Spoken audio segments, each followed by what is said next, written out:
वसा जनसेवेचा।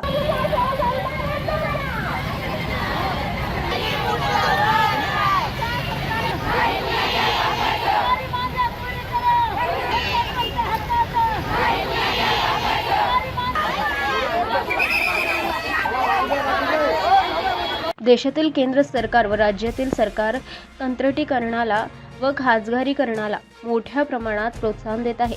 त्यामुळे देशातील कोट्यावधी कामगारांमध्ये असुरक्षिततेची भावना निर्माण झाली आहे। त्यात सरकारने जुने कामगार हिताचे 29 कायदे बदलून त्याऐवजी 4 श्रम संहिता लागू करण्याचा निर्णय घेतला आहे। या 4 श्रम संहितेमुळे कामगारांचा कायमस्वरूपी रोजगार जाणार आहे। कामगारांचे शोषण मोठ्या प्रमाणात वाढणार आहे।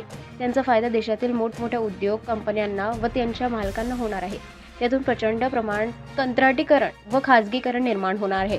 सरकारने या 4 श्रम संहिता तातडीने रद्द कराव्यात। तसेच गेल्या अनेक वर्षांपासून सरकारच्या वेगवेगळ्या योजनेअंतर्गत अत्यल्प मानधनावर अथवा मोबदल्यावर काम करता असल्याच्या अंगणवाडी सेविका, मदतनीस, आशा वर्कर्स, गटप्रवर्तक, शालेय पोषण आहार कामगार, अर्धवेळ स्त्री परिसर त्यांना सेवेत कायम करून त्यांनी सरकारी कर्मचाऱ्यांना दर्जा द्यावा। तोपर्यंत त्यांना किंमत वेतन 30,000 रुपये, पेन्शन, ग्रॅच्युटी आणि भविष्य निर्वाह निधी लागू करावी।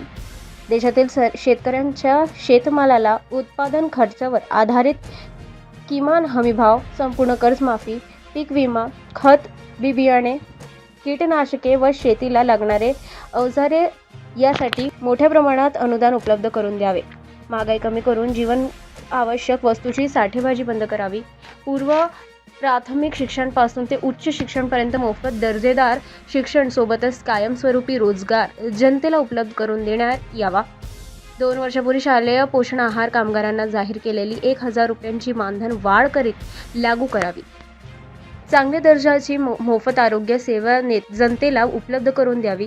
यासह इतरही अनेक प्रमुख मागण्या घेऊन सिटूचे जिल्हाध्यक्ष पंजाबराव गायकवाड यांच्या नेतृत्वात जिजामाता प्रेक्षागार ते जिल्हाधिकारी कार्यालयावर प्रचंड मोर्चा काढण्यात आला। त्याचवेळी स्टेट बँक चौकात रस्ता रोको आंदोलन करण्यात आले।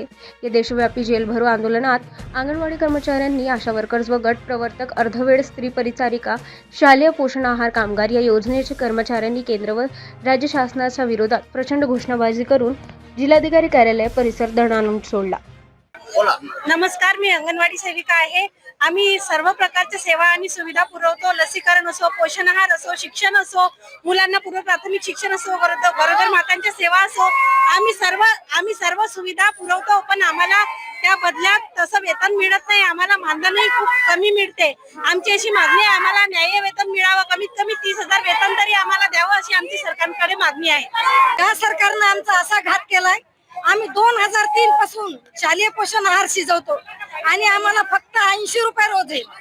80 रुपये रोजात आमचं काय होतंय? काही महिला विधवा आहेत, काही महिला वय गेलं पूर्ण, आणि आशा महिलाले, आशा वर्कर, अंगणवाडी आणि मदतनी यांच्या पगारात वाढ झाली आणि त्यांना पण दिली का नाही ते आम्हाला माहित नाही।